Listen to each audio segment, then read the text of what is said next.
جی hello viewers, میں ہوں قمر چیمہ اپنے یوٹیوب چینل قمر چیمہ کے ساتھ. اور ویورز، آج میرے لیے بڑے اعزاز کی بات ہے کہ میرے ساتھ موجود ہیں جناب امبیسڈر ریٹائرڈ عارف کمال صاحب. آپ نے پاکستان میں ایز اے ڈپلومیٹ سرو کیا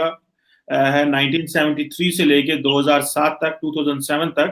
اور اب مختلف جگہوں پہ جو ہے وہ سرو کرتے رہے ہیں، پاکستان کا نام روشن کرتے رہے ہیں. آپ ٹوکیو، ماسکو، اوٹوا اور پھر بہت سارے مڈل ایسٹرن کنٹریز میں بھی رہے ہیں، اور پرٹیکولرلی آپ قطر، جارڈن اور پیلسٹائن میں امبیسڈر بھی رہے ہیں. اور امبیسڈر صاحب جو ہیں تقریباً 10 سال پاکستان کے premier think tank institute of strategic studies research and analysis میں بھی کام کرتے رہے ہیں. اور امبیسڈر صاحب نے حال ہی میں یہ بک لکھی ہے اپنی، ریمننسز آف مائی وانڈرنگس. اور میں چاہ رہا تھا یہ میں اسکرین پہ آپ کے ساتھ شیئر بھی کر رہا ہوں. اور میں چاہ یہ رہا تھا کہ امبیسڈر صاحب نے لکھ تو دیا لیکن کیونکہ بہت سارے لوگ پڑھتے نہیں ہیں اور وہ چاہتے ہیں کہ ہم جو ہے آتھر سے خود سنیں، تو میں نے ریکویسٹ کی امبیسڈر صاحب سے کہ جو ان کی زندگی کے ایکسپیرینسز ہیں وہ میرے ویورز کے ساتھ شیئر کریں، so that we could come to know کہ as a diplomat, as an ambassador انہوں نے کس طرح کے ایکسپیرینسز اپنی لائف میں دیکھے. امبیسڈر عارف صاحب، سر آپ کے وقت کا بہت شکریہ. بہت شکریہ. Thank you. سر، آپ نے اپنی کتاب کو 3 حصوں میں تقسیم کیا ہے. پہلا حصہ تو آپ کی اپنی ظاہری بات ہے آغاز میں زندگی کے شروع سے ہے. آپ نے لکھا ہے کہ child of a conflict torn homeland. پھر آپ اپنی یونیورسٹی کا ذکر کرتے ہیں اور انیشیل زندگی کا ذکر کرتے ہیں. پھر دوسرے حصے میں آپ نے اپنے جو ڈپلومیٹک ایکسپیرینس ہے اس کا ذکر کیا ہے، عرب ورلڈ سے لے کے پھر ایرانین ریولوشن، اور پھر آپ کا جو جاپان میں رہے، پھر سوویت یونین، رشیا میں گئے. اس کے ساتھ ساتھ آپ نے جو کینیڈا میں سرو کیا، اور پھر عرب ورلڈ میں جو آپ کے ایز این امبیسڈر تھے، اور تیسرے حصے میں جو آپ کی ریٹائرمنٹ کے بعد آپ نے بہت ساری چیزیں ڈسکس کی ہیں. سر، میں پہلے حصے سے شروع کرنا چاہتا ہوں، اور کائنڈلی کیونکہ آپ کشمیر سے ہیں اینڈ آپ کی ظاہری بات ہے ایک خاص قسم کا وہ ماضی ہے، آپ کی یادیں ہیں، تو میں چاہ رہا ہوں ذرا کائنڈلی ہمارے ویورز کے ساتھ آپ اپنی وہ بچپن کی یادیں یا ماضی شیئر کریں. اور particularly coming یہ جو آپ نے ٹائٹل دیا child of a conflict on homeland, what does this mean and how will you explain this, sir? بہت شکریہ. دراصل یہ جو پہلے 2 حصے ہیں اس کتاب کے، اس میں ہم نے اپنی مائگریشن، اپنے تشخص، اپنی آئیڈینٹی کے کرائسس کے حوالے سے، اور پھر اس سے گریجویشن جو ہماری ہوئی فرام آئیڈینٹی کرائسس ٹو ایک پریسیپٹس یا جو سوچ کے زاویے ہیں جس میں کہ آپ انصاف کی توقع کرتے ہیں، جب اپنے ایسے معاشرے کو جنم دیتے ہوئے دیکھنا چاہتے ہیں جس میں کہ انسان جو ہے وہ انسان کا استحصال نہ کرے. تو یہ 2 جو پہلو تھے، یہ پہلے 2 چیپٹرز میں نمایاں ہوتے ہیں. آف کورس مائگریشن ایک ایسا تصور ہے، ایک ایسا آسپیکٹ ہے جو کہ جس کا نفسیات پہ اثر ایک پوری جنریشن یا اس سے زائد اگر نہیں اس سے مرتب ہوتا ہے. اور جب آپ ڈائسپورا کی شکل اختیار کرتے ہیں اور اپنی روٹ سے آپ ڈسکنیکٹ ہوتے ہیں تو پھر آپ بکھر جاتے ہیں، اور وہ لوگ تصورات جو ایسے کسی پنجاب کے ایک حصے میں ایک زمین پہ رہنے والے لوگوں کے ہاں پائے جائیں گے، اس سے بڑا ہٹ کے وہ ترقی کے زاویے بھی رستے بھی کھلتے ہیں، کیونکہ مائگریشن اٹ سیلف جنریٹس ایک طرح سے ایک آپ کے اندر ایک مقابلے کی صلاحیت، ایک برداشت کی صلاحیت. لیکن اس کے ساتھ ساتھ جو چیز نمایاں ہے وہ یہ کہ اگر آپ کا جو ڈسکنیکٹ ہے اس کا تعلق کسی کانفلکٹ سے ہے تو پھر وہ نفسیات پہ جو آپ کی تشخص کے ایشوز ہیں وہ ہر حال میں نمایاں ہوئیں گے اور رہیں گے، ان کا اظہار کئی زاویوں سے ہوگا. تو یہ پہلا حصہ جو ہے وہ اس کو بہت خوبصورتی سے میں کہوں گا، بلکہ اپنی کتاب کی تعریف کرنے کے لیے نہیں، بٹ اس لیے کہ میں نے اس کو کچھ بہت پرسنل کرنے کی کوشش نہیں کی، بلکہ اس سے جو ڈیڈکشنز ہیں، جو اس سے نتائج مجھے نظر آئے، ان کو بہت نمایاں کیا. لیکن پھر جب آپ ایک براڈر ہورائزن میں جاتے ہیں، جیسے ہم یونیورسٹی میں گئے، انٹریکٹ کیا ان لوگوں کے ساتھ جو دنیا کے مختلف حصوں سے لاہور میں پنجاب یونیورسٹی کے اندر پڑھ رہے تھے، ہم نے وہاں ایک اور عوامل کو حرکت میں دیکھا جس میں کہ آزادی کی طرف، تشخص کی طرف کے علاوہ جو چیز وہ انصاف کے حصول کی جدوجہد ہے، اس کو بھی ہم نے اس کے ساتھ بلینڈ ہوتے ہوئے دیکھا، چاہے وہ فلسطینی طلبا تھے، چاہے ساؤتھ افریقن تھے جو اپارتھائڈ کے خلاف جہاد کر رہے تھے، یا وہ لوگ تھے جو جموں کشمیر کی تقسیم کے کسے ٹکرانا چاہتے تھے اور ٹکراتے ہوئے اپنے تشخص کو ایز این انسٹرومنٹ دیکھ رہے تھے. تو میرا کہنے کا مطلب یہ ہے کہ پھر اس پیریڈ میں جو پریسیپٹس ہیں جن کو انگریزی میں ہم کہتے ہیں ایگلیٹیرین کانسیپٹس، وہ کانسیپٹ جو ہے وہ اظہار اس کا ہمیں نظر آتا ہے لیٹ 60s میں ارلی 70s میں زیڈ اے بی فنامنا کی شکل میں. تو یہ کوئی زیڈ اے بی فنامنا میں کسی فرد کی تعریف کے لیے یہ چیپٹر نہیں ہے، لیکن اس کا بیان ہے جو عمل جس سے کہ ہم نے گزرے، جس کو ہم نے دیکھا، جس کے ساتھ بہتوں نے اس دور میں اپنے آپ کو اس لیے آئیڈینٹیفائی کیا، اپنے آپ کو اس سے مرتب دیکھا، اس لیے کہ وہ ان کا خیال میں اس سے ایک معاشرے کی نجات کے راستے نکلے.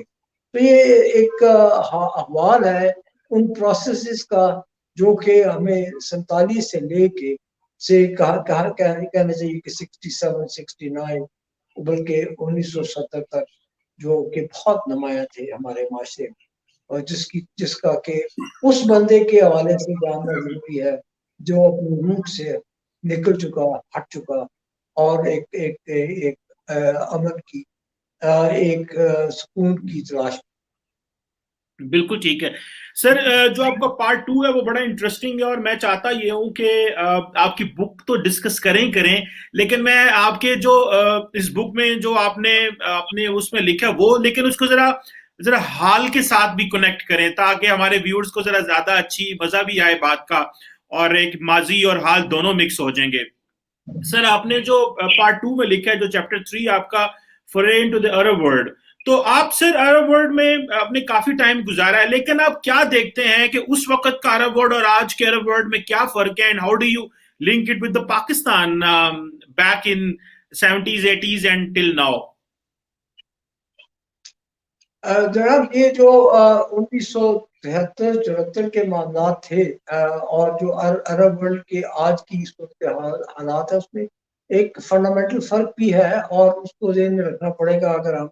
اپنے چیپٹر 3 کا ذکر کر رہے ہیں. پہلی بات تو یہ کہ انیشل فیز جو تھی میرے کیریئر کی،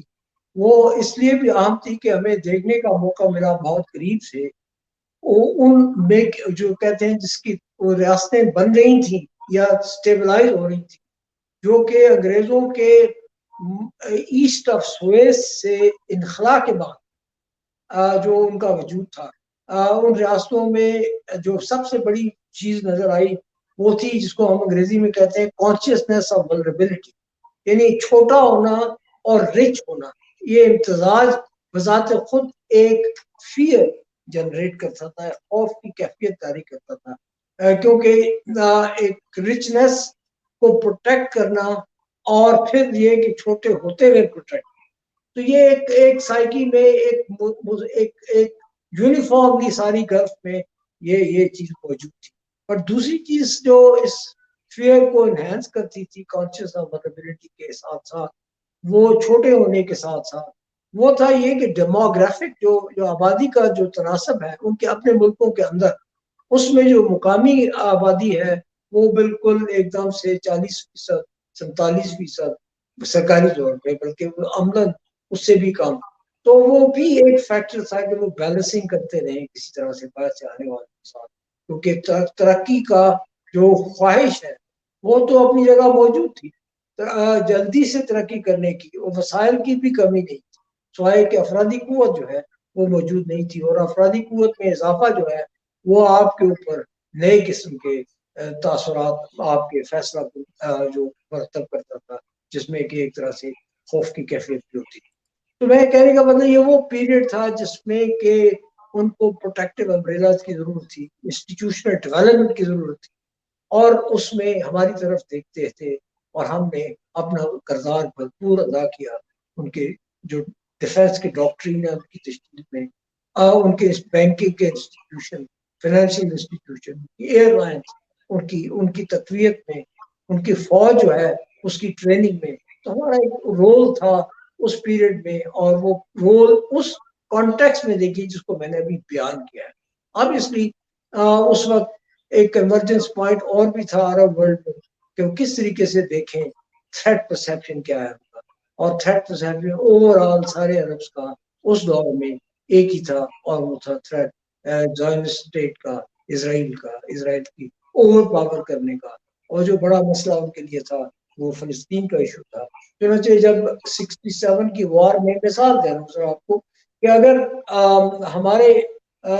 پائلٹس نے فلائی کیا جارڈن ایئر فورس کو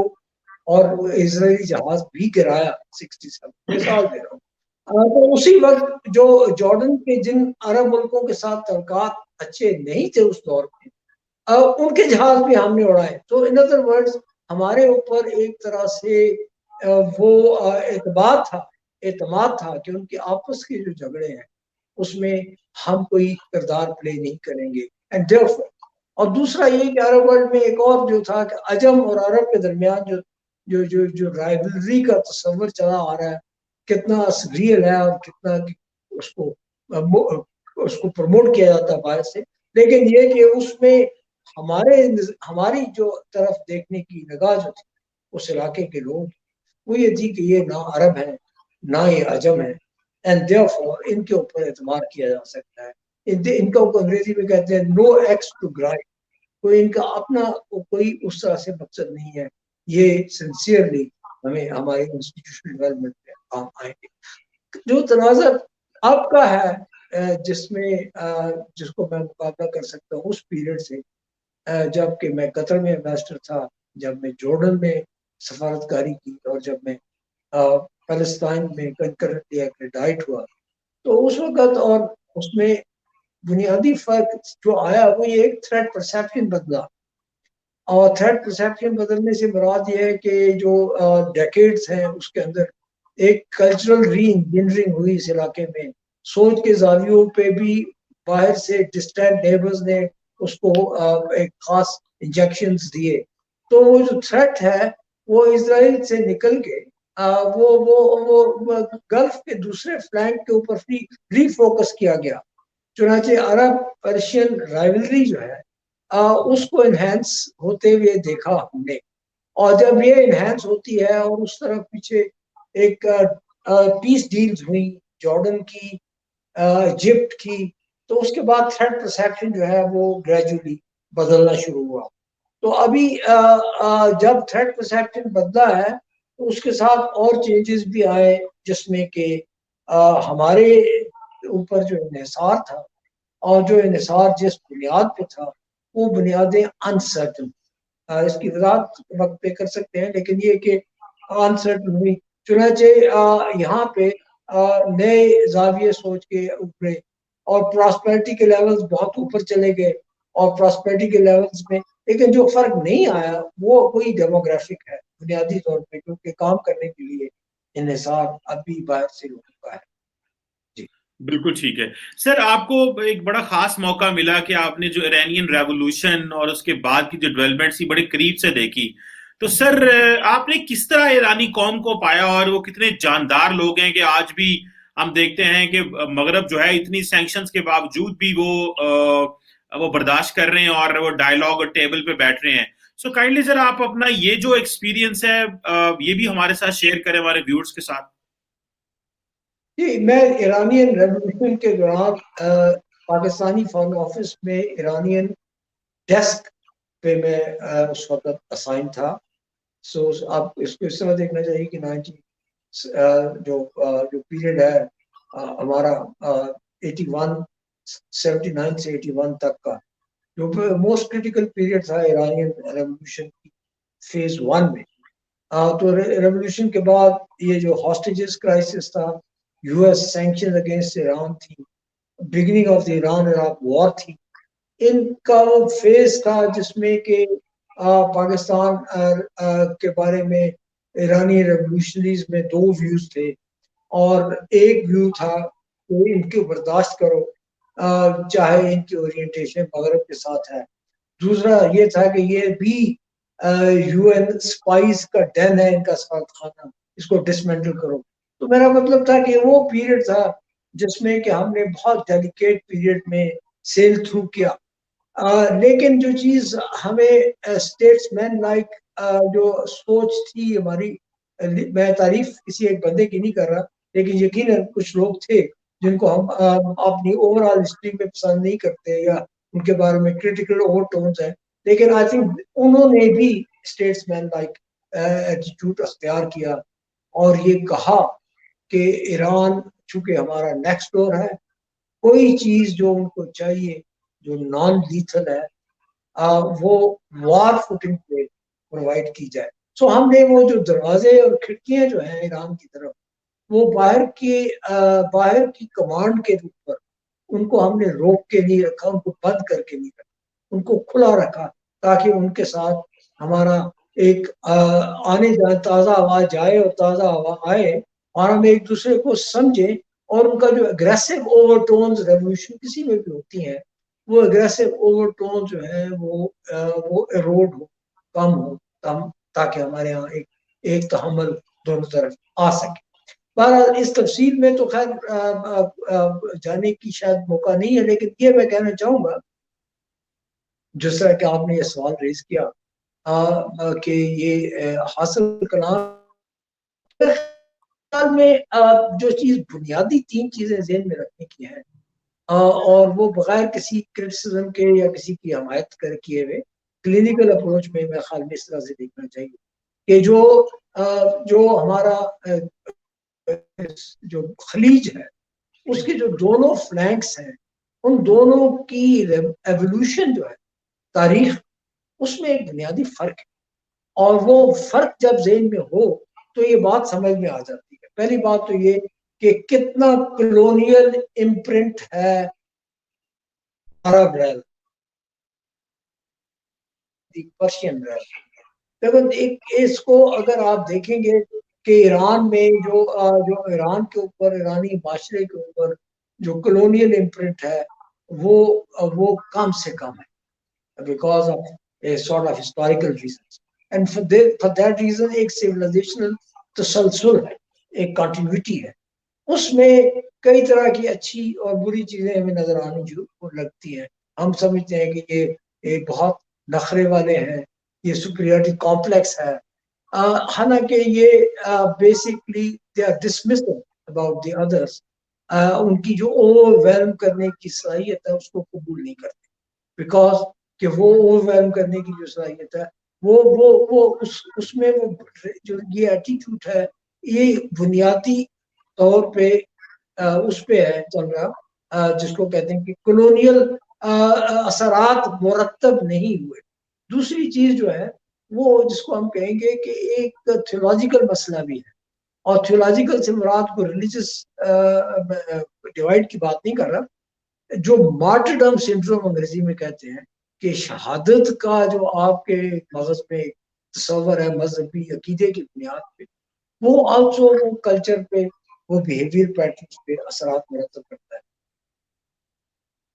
بالکل اور ٹھیک ہے. اس میں مجھے یہ لگ رہا ہے کہ تھوڑا سا we need to tell them understand کہ یہ کس طریقے سے جو ریولوشن ہے وہ انپریڈکٹیبلٹی سے تو گزراتا ہے، لیکن عملاً بالآخر اگر آپ ایران میں جائیں جو اس دور میں جس میں کہ آپ کو حکومت سے اتفاق کرنا ضروری نہیں ہے، لیکن آپ وہ چینجز جو کہ آپ کو 79 میں نظر آتے تھے اور جو اب نظر آتے ہیں، ایک فرق نظر آئے گا. میں آپ کو اپنے مشاہدے میں تین چیزیں بتاتا ہوں. یہ کہ میں نے سڑک کے راستے سفر کیا فرام تہران ٹو سے شیراز،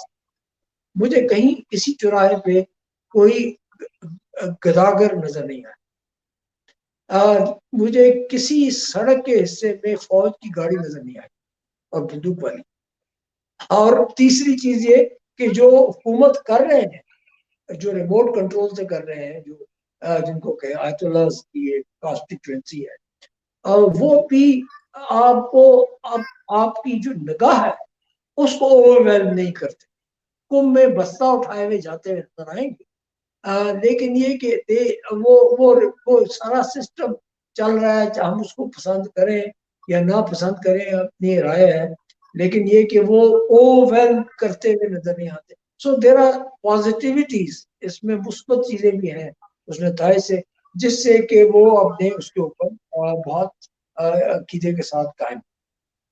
بالکل ٹھیک ہے. اچھا سر، آگے ذرا بات کرتے ہیں آپ کا جاپان کا سفر جو ہے، اور آپ کیسے دیکھتے ہیں کہ آپ نے وہاں پہ کیسے اپنا ٹائم گزارا. اور مجھے یہ بھی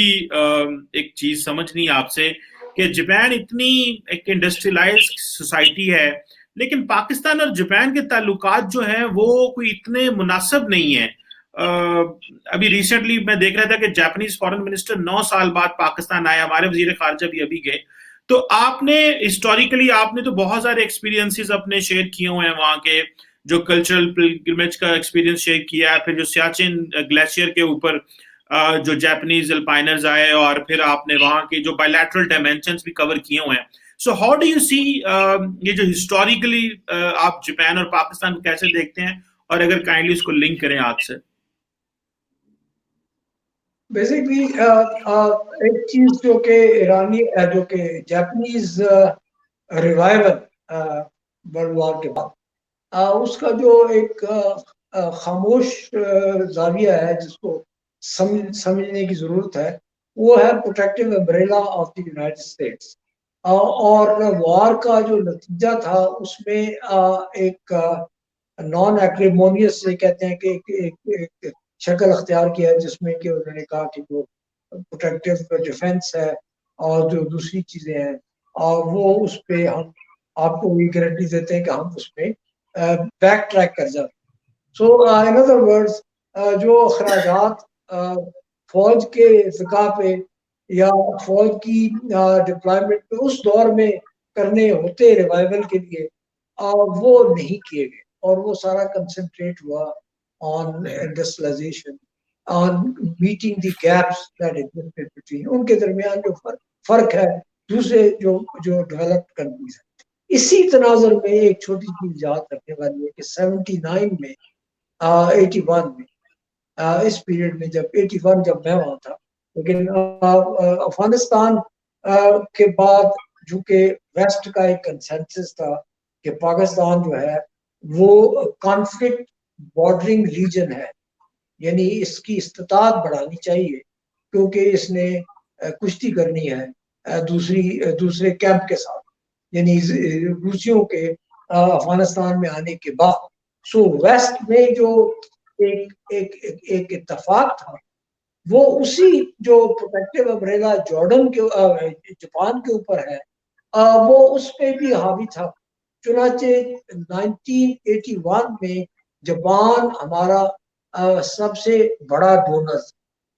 اور وہ ڈونر وہ براہ راست ہمارے قریب نہیں تھے، لیکن ہمارے قریب جو جس کو بڑی کہتے ہیں ڈسٹنٹ نیبر، جو دور والا ہمارا ہمسایہ ہے، یعنی بڑی طاقتیں، ان کے کہنے پہ ان کا سارا پوسچر تھا. تو یہ کہنے کا مطلب یہ ہے کہ ہمارا جو اوپر جانا اور نیچے جانا، تعلقات میں کشیدگی کبھی نہیں رہی، اور نہ ہی اس میں کوئی، لیکن یہ کہ توجہ کے زاویے کمزور پڑ جاتے ہیں جبکہ ویسٹ کے انٹرسٹ میں نہ ہو. دوسرا ابھی اس فار ایسٹ کی جو پالیٹکس ہے اس میں بھی جاپانی جو ہے وہ تاریخی تناظر میں چین کے ساتھ اپنی ایک رائولری دیکھتے ہیں، جھگڑا تو نہیں ہے، اور اس کانٹیکس میں انڈیا، آسٹریلیا اور جاپان کو ایک طرح سے ویسٹ کی ہوتا ہے کہ آپ کنورجنس آپ کی ضروری ہے ٹو کنٹین چائنا. تو میں اس سسٹم میں آپ فٹ نہیں ہوتے، لیکن یہ یقینی ہے کہ جو ان کا ایک عجیب ایک موقف ہے، وہ موقف ہے سب سروینٹ کا لفظ ٹو اسٹرانگ ہے، لیکن وہ ڈپینڈنسی اسٹیٹس ہے ایک جو چلا آ رہا ہے. یہ الگ بات ہے کہ ہم نے خود اپنی زندگی میں دیکھا، اپنے وہاں موجودگی میں دیکھا کہ جاپانی اب وہ جو سیلف ڈیفenس کی اصطلاحات ہیں اسے نکل کے ڈیفenس کی اصطلاحات میں آ رہے ہیں. وہ اپنی فورسز کو UN فلیگ کے ذریعے استعمال کرنا چاہ رہے ہیں. کہیں وہ پائریٹس کے خلاف جو بنتے ہیں جتھے سمندری، اس میں بھی شرکت کے لیے نظر آتے ہیں. سو ایک خواہش تو ہے کہ ایک اپنا انڈیپینڈنٹ ڈیفینس کا کریکٹر کیا جائے. اسی طرح اکانومی جو ہے وہ جتنی آگے بڑھ گئی ہے یا بڑھ گئی تھی, جو ڈیفینس مسئلہ ہے وہ بھی اس سے ہم آہنگ ہو, یہ خواہش تو ہے. لیکن یہ کہ ابھی تک انہوں نے پوری کوشش کی ہے کہ اپنا ڈیفینس ایکسپینڈیچر جو ہے وہ اپنے جی ایچ پی کے 1% سے زائد نہ بڑھے, اور سارا فوکس جو ہے وہ انڈسٹریلائزیشن پہ ہے. لیکن جو انٹرسٹنگ چیز جاپان کے بارے میں ہے, اگر مجھے اجازت دیں, وہ جی کلچرل پلگرمیج اپنی جگہ پہ ہے, اور یہ جو ان کا جس کو جاپانی میریکل کہتے ہیں, جس کا میں نے ذکر کیا انڈر پروٹیکٹیو امبریلا, وہ دوسری جگہ پہ ہے. لیکن تیسری جگہ جو مزے کی ہے اور جو بہت دلچسپ ہے اور جس کو جتنا پڑھا جائے کم ہے, وہ ہے آپ کو جس کو یہ کہتے ہیں کہ انڈسٹریلائزیشن دنیا میں جہاں ہوتی ہے وہاں جو اس کے سوسائٹی پہ اثرات مرتب ہوتے ہیں, اسی طرح کے اثرات جو ہیں وہ جاپانی سوسائٹی پہ مرتب نہیں ہوئے ہیں, لیکن اس کے مرتب ہونے کی اس کا ترتیب, اس کا شکل مختلف ہے. میں مثال چھوٹی سی دیتا ہوں, وہ یہ کہ اگر یورپ میں انڈسٹریلائزیشن کی وجہ سے بریک ہو گئی فیملی, اور بڑی فیملی سے چھوٹی ہو گئی, اور پھر اس کا اثرات میں جو اس کا سوشل اثرات ہیں وہ بھی مرتب ہوئے. یہاں اس کے الٹ یہ ہوا جاپان میں کہ جو انڈسٹریل یونٹ ہے, جو کارپوریٹ آؤٹ فٹ ہے, اس میں وہ اثرات انجیکٹ ہوئے جو فیملی کے ہیں. یعنی جو آپ کا ایگزیکٹو ڈائریکٹر ہے, وہ بہیو کرتا ہے ایک باپ کی طرح, اور وہ اپنی ایلیجنس جو ہے, تابع داری جو ہے وہ اسی طرح توقع کرتا ہے. پھر جو مرنا ہے, جو شادی ہے, اس میں وہ شریک ہے کارپوریٹ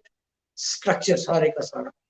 تو یہ ایک عجیب قسم کی کیفیت ہے. اور جو یہ کہ آپ سوچ جس طرح فیملی سے بغاوت کرنا بہت بڑا سین سمجھاتا ہے سوسائٹی میں, اور سمجھاتا ہے کہ یہ نکالا ہے, اس کو آگ کر دیا گیا ہے. یہ تصورات ہمارے چلے آ رہے ہیں جو ہماری فیوڈل سوسائٹیز میں خاص طور پہ زیادہ اہم ہے, یہ ایگریکلچر بیسڈ سوسائٹی. وہاں پہ یہ جو ہرا کری ہے, یہ خودکشی کر لینا, یہ اس کا ایک زاویہ یہ ہے کہ جب آپ کو کمپنی سے بےعزت کر کے نکالا جائے تو آپ کہتے ہیں میں ہرا کری کر لوں گا, میں خودکشی کر لوں گا, اپنے آپ کو مار لوں گا, because that is seen as جس طرح سے کہ کسی فیملی سے آپ کو آگ کیا جاتا ہے. تو میں یہ کہہ رہا ہوں کہ کلچر اور انڈسٹریلائزیشن کا جو آپس میں ایک بلینڈ, آپس میں ملاپ, وہ بڑا انٹرسٹنگ ہے, اور اس کو دیکھ. بالکل ٹھیک ہے سر, دس از این انٹرسٹنگ اسٹوری آپ نے شیئر کی. سر آپ نے اپنا جو سوویت یونین کا ایکسپیرینس ہے وہ شیئر کیا, life in Moscow. So sir how you have seen transformation from Soviet Union to Russia, اور یہ کیسے آپ نے اس کو جو ہے وہ آبزرو کیا, اور پاکستان نے تو سارا ٹائم اپنا جو ہے وہ سوویت یونین کے خلاف لڑا افغانستان میں. تو what was your experience while being in Moscow, اور ایک امریکہ کا تحادی ہونا, سوویت یونین کے خلاف لڑنا, and then staying in Moscow, how was that experience of yours, sir? سر یہ ایک ایسا انٹرسٹنگ موڈ تھا گورباچوف ایرا, جس میں کہ گورباچوف کے آنے کے بعد 1 سال کے اندر سوچ میں ایک بنیادی تبدیلی آئی, اور اس کو کہتے ہیں کہ ڈسکرپشن جو تھی ولاڈیواسٹک میں ایک تحریر کی گورباچوف نے 1985 میں, جس میں کہ اس نے کہا کہ یہ ایک ہمارا رشتہ ہوا زخم, بلیڈنگ ووم افغانستان میں, اور ساتھ ہی انٹینشن ظاہر کی کہ اس سے ہمیں نکلنے کا طریقہ دیکھنا ہے, یعنی جس میں کہ ہم ڈیسٹیبلائزیشن مزید کاز نہ کریں, لیکن ایک ایسا متوازن رستہ جسے کہ ہم باہر نکل سکیں. تو میں جو کہنا چاہ رہا ہوں کہ 85 to 88 جو میں وہاں پہ تھا, مڈ کیریئر آفیسر تھا, بلکہ مشن میں میرا 3را درجہ تھا سفیر کے بعد. لیکن یہ کہ مجھے ایک پریویلیج یہ ہوئی کہ میں بہت سینئر نہیں تھا, اور میں اپنے سفیر کے ساتھ جہاں بھی گیا پولٹ بیورو میں فیصلے کرنے والے حلقوں میں. ایک تو پہلی چیز یہ ہوئی کہ اچانک ہمارے سفارتخانے نے یہ ڈسکور کیا کہ ہم یہاں پہ انگریزی میں کہتے ہیں کہ we are in great demand.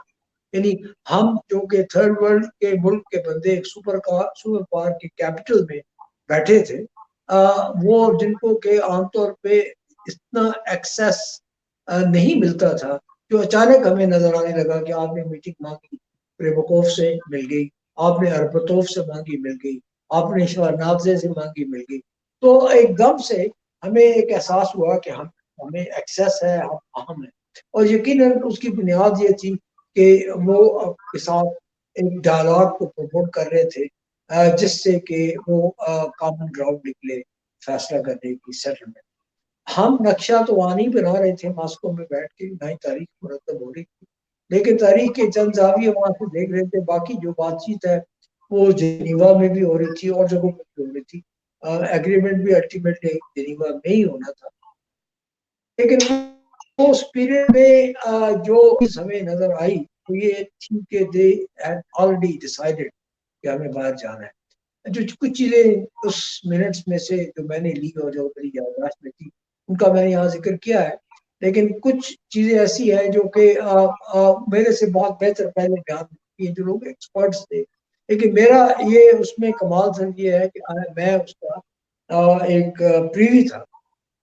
میں نے وہ اس کو ریکارڈ کیا اپنے زمانے میں اور اس سے پالیسی میکرز نے فائدہ اٹھایا. اور چونکہ اس لیے میرا جو بیانیہ ہے اس چیپٹر میں افغانستان کے مسئلے کے حل کی طرف بہت اختصار پرسین کے ساتھ ٹو دا پوائنٹ ہے, اور جو اس کو پڑھ لیتا ہے اس کو 5 کتابیں نہیں پڑھنی پڑتی. یہ میں اپنی تعریف نہیں کر رہا, پڑھا تھی دس از دا وے, بیکاز آئی تھاٹ کہ ہسٹری بنانے والے تو ہم نہیں تھے, لیکن ہم پریوی تھے, اس کے بنتے ہوئے دیکھ رہے تھے, اس کو ریکارڈ کر رہے تھے. لیکن اور جو انٹرسٹنگ چیز اس ایرا کی تھی وہ تھی کہ ہمیں کوئی تنگ نہیں کیا گیا. کتاب میں پڑھ کے تو ہی گئے تھے کہ وہ آپ کو فالو کیا جائے گا, آپ بھی کیا جائے گا. میں ایک طرف یہ بھی کبھی خیال آتا تھا کہ یہ تو نہیں ہے کہ ان کی جو مانیٹرنگ کرنے کی کیپیسٹی ہے وہی اتنی بڑھ چکی ہے, اتنی پرفیکشن اٹین کر چکی ہے کہ ان کو ضرورت نہیں ہے وہ آپ کے پیچھے کرتے ہوئے نظر آتے. لیکن یہ کہ آئی تھنک جنرلی میرا ایک پیشن تھا اپنا سینٹرل ایشیا کے کلچر کے ساتھ, ان کے زبان کے رہنے کے طریقے, ان کے عقائد کے ساتھ. تو میں کئی دفعہ سمرقند, بخارا ان جگہوں پہ گیا, بلکہ آذربائیجان بھی گیا جو ویسٹ آف کیسپین ہے, اور ایک سے زائد بار گیا. اس سارے پیریڈ میں کبھی رکاوٹ نہیں بنے, اور کبھی جو آپ تو اسٹیریوٹائپ دیکھیں بھی. دوسرا یہ کہ دیکھنے کے کئی زاویے ہیں, لیکن یہ کہ ہم نے زیادہ وقت دیا اس کلچرل جو مسلمس کا لفظ استعمال ہوتا ہے, سینٹرل ایشین جو مسلمان سکی اپنے آپ کو کہتے ہیں مسلمان, اس زمانے میں گوبکو فران میں ان کا دیکھنا, ان کے ساتھ کہنا چاہیے اس کو سمجھنا, یہ بڑا امپورٹنٹ حصہ ہے اس چیپٹر کا جو گوبکو فران. بالکل ٹھیک ہے سر. تو سر آپ